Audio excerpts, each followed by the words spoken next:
Today, we're diving deep into the gritty reality of what can happen when mitigation doesn't match the moment.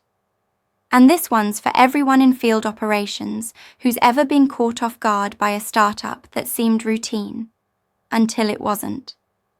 Let's talk about what happened when a pipeline sat dormant for just over 100 days.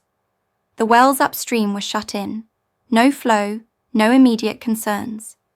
But when they came back online in August of 2020, a sudden surge of liquid production pushed more than just fluids down the line.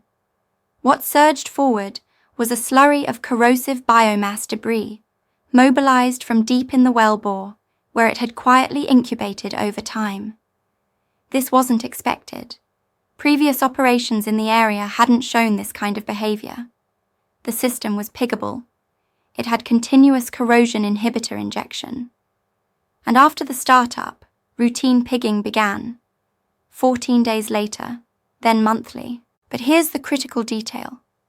The debris that entered the line wasn't the type to be swept away with standard pigs. It was sticky, adherent, the kind that clings to the pipe wall, settles in stagnant water traps, and kickstarts corrosion in places you can't even see until it's too late. That's exactly what happened. About 250 meters downstream, right where thick water films tend to slow down, corrosive solids settled and stayed put. Over time, they kicked off an accelerated internal corrosion process. We're not talking a minor uptick, we're talking a corrosion rate 10 times faster than the unmitigated baseline.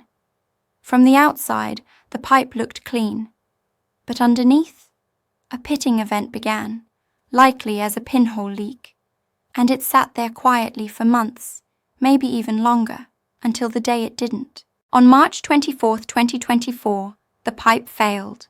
The pinhole had grown, fluids escaped, and external corrosion began to eat away the outer wall. Biomass seeped into the annular space between pipe and coating. Corrosion erupted inside and out. By then, the damage was done. Here's the key learning. This wasn't a result of poor maintenance. It was a mismatch between the mitigation strategy and the hazard profile of the event. Traditional pigging couldn't clear the debris.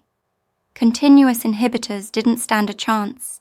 The sticky biomass kept them from reaching the pipe surface. And the worst part? The TRIAGE model had already classified this satellite as moderate risk for biomass-related debris ingress. That risk wasn't heeded with the right intensity. So what's the takeaway for field teams? First, treat every startup after a long shut-in as a red flag, especially if the wells are known to have had downhole corrosion or historical debris.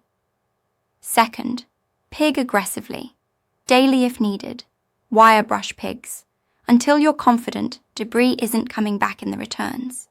Third, use batch inhibitors, the thick film kind, the ones that don't need flow to stick, because in these cases, flow is exactly what you don't have in the danger zones. And finally, know your water film profile. Corrosion doesn't strike evenly. It strikes where velocity drops and water pools. This incident wasn't about neglect. It was about not recognizing that a startup event can be more dangerous than years of normal operation. That's the new mindset. Stay sharp out there. And remember, it's not just what you pig, it's what your pig leaves behind.